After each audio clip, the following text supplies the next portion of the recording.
Akashvani Adilabad 100.2 FM మనసు నిండా.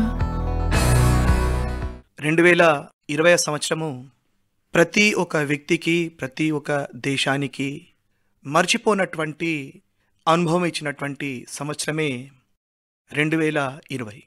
ఎందుకంటే ప్రపంచ యుద్ధాల కంటే భయానకమైన, ఎయిడ్స్ లాంటి మహమ్మారి కంటే ఘోరమైన ఒక మహమ్మారి ప్రపంచ ఆర్థిక వ్యవస్థను మానసికంగా, శారీరకంగా, భౌతికంగా, ముఖ్యంగా ఆర్థికంగా దెబ్బతీసినటువంటి మహమ్మారియే ఈ కోవిడ్.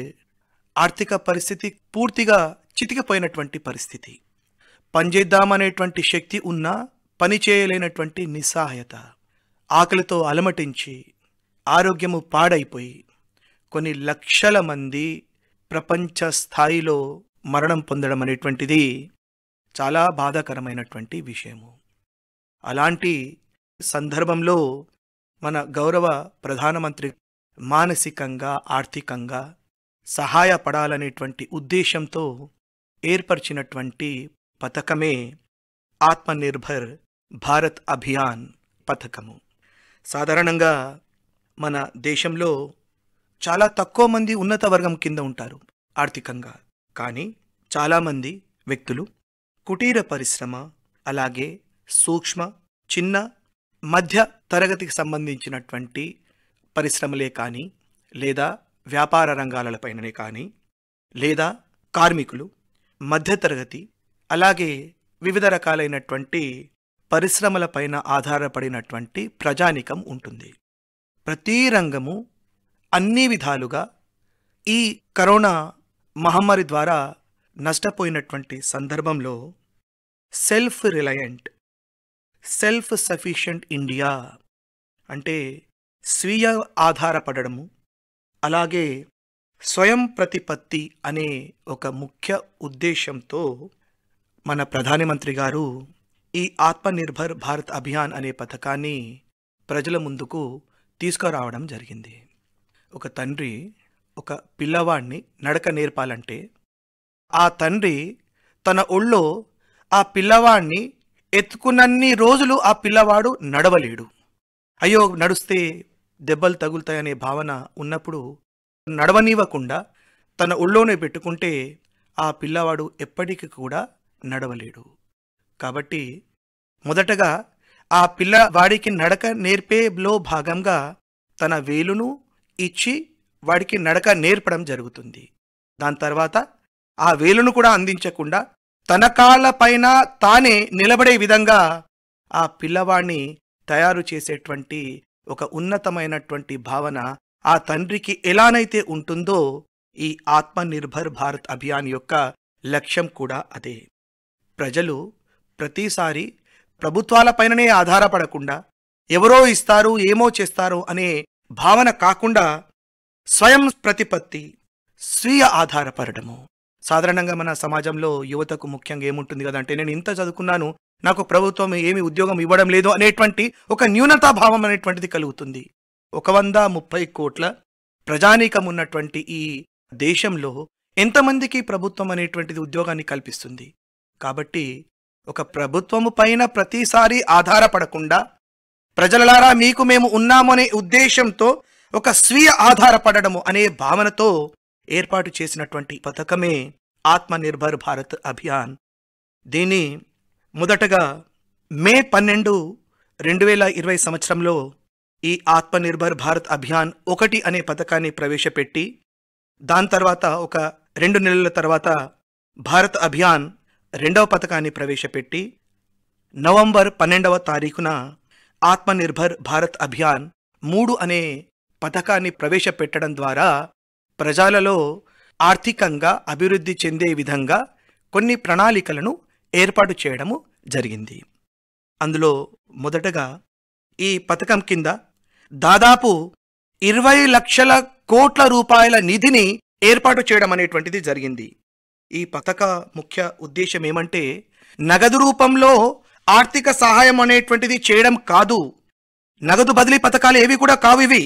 కానీ ఒక ఆర్థిక సంప్రదాయవాద సిద్ధాంతము ప్రకారము అంటే ఆ నగదు ఇచ్చే బదులు ఆ నగదు సంపాదించుకునే విధంగా అది నగదు రూపంలో కానీ లేదా నగదేతర రూపంలో కానీ సబ్సిడీ రూపంలోనే కానీ లేదా వివిధ పథకాల క్రింద కానీ సహాయం అనేటువంటి చేయడము దీని యొక్క ముఖ్య ఉద్దేశంగా మనం భావిస్తాము. ఆత్మనిర్భర్ అభియాన్ 3లో భాగంగా మొదటగా ఎక్కువ కాన్సంట్రేషన్ వ్యవసాయదారులపైన, దాని తర్వాత పాడి పరిశ్రమ మరియు మత్స్య పరిశ్రమ పైన, దాని తర్వాత ఈ ఎంఎస్ఎంఈస్ సూక్ష్మ మధ్య అలాగే చిన్న తరహా పరిశ్రమలపైన దాదాపు 2,65,080 కోట్ల రూపాయల నిధిని ఈ ఆత్మనిర్భర్ అభియాన్ 3 పథకం కింద ఏర్పాటు చేయడం అనేటువంటిది జరిగింది. దాదాపు ఇప్పటివరకు ఈ ఏర్పాటు చేసినటువంటి నిధి మన జీడిపిలో 15% సమానమైనటువంటి మొత్తము. ఇందులో రోజ్గార్ యోజన కింద అంటే రోజు కనీసం ఒక వ్యక్తికి పని లభించే విధంగా దాదాపు 6,000 కోట్ల రూపాయల నిధిని ఏర్పాటు చేయడం జరిగింది. అది కాకుండా కూడా ఒక 3 లక్షల కోట్ల ప్రణాళికతో చిన్న మధ్య మరియు సూక్ష్మ తరహా వ్యాపార సంస్థలకు కానీ పరిశ్రమలకు కానీ, అది కాకుండా కూడా ఈ కోవిడ్ పరిశోధన గ్రాంట్ ఒక 900 కోట్లని ఇందులో ఏర్పాటు చేయడం జరిగింది. ఎందుకంటే ఇది అనుకోకుండా వచ్చినటువంటి మహమ్మారి, భవిష్యత్తులో కూడా ఇది రూపాంతరం చెందితే దాన్ని ఎదుర్కొనే విధంగా మన శాస్త్రజ్ఞులే దాన్ని పరిశోధన చేసే విధంగా ఒక 900 కోట్ల రూపాయలు అనేటువంటిది ఏర్పాటు చేయడం జరిగింది. అది కాకుండా గ్రామీణ ఉపాధి హామీ పథకము అంటే దాదాపు 70% మంది ప్రజలు ఇప్పటికి కూడా గ్రామీణ ప్రాంతాలలోనే నివసిస్తున్నారు కాబట్టి వారికి కనీసము గట్క గంజి నీళ్లు తాగే విధంగా సంపాదించుకునే విధంగా ఒక 10,000 కోట్ల రూపాయలు ఏర్పాటు చేయడం అనేటువంటిది మనకు ఎంతో సంతోషదాయకంగా కూడా మనము అనుకోవచ్చు. అది కాకుండా కూడా వ్యవసాయదారులు వారికి కావలసినటువంటి ఎరువులు వారు కొనుగోలు చేసేటువంటి ఆ ఎరువులకు ఒక 65,000 కోట్ల రూపాయలను ఒక సబ్సిడీ కింద, అంటే ఒక వ్యక్తి 100 రూపాయలు చెల్లిస్తే ఉదాహరణకి ఒక 60% ప్రభుత్వము చెల్లిస్తుంది. అంటే ఆ వ్యక్తికి అది 40 రూపాయలకే లభిస్తుంది.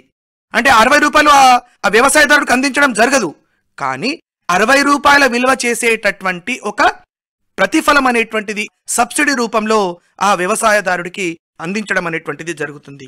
అది కాకుండా కూడా ఉద్యోగ కల్పన కొరకు, ఉద్యోగాన్ని ప్రోత్సహించడానికి కొరకు ఏ సంస్థలోనైతే 50 మంది ఉద్యోగుల కంటే తక్కువగా ఉంటారో ఆ సంస్థ తప్పకుండా సంవత్సర కాలంలో కనీసము మరో 2 వ్యక్తులకు ఉద్యోగం కల్పన అనేటువంటిది జరపాలి.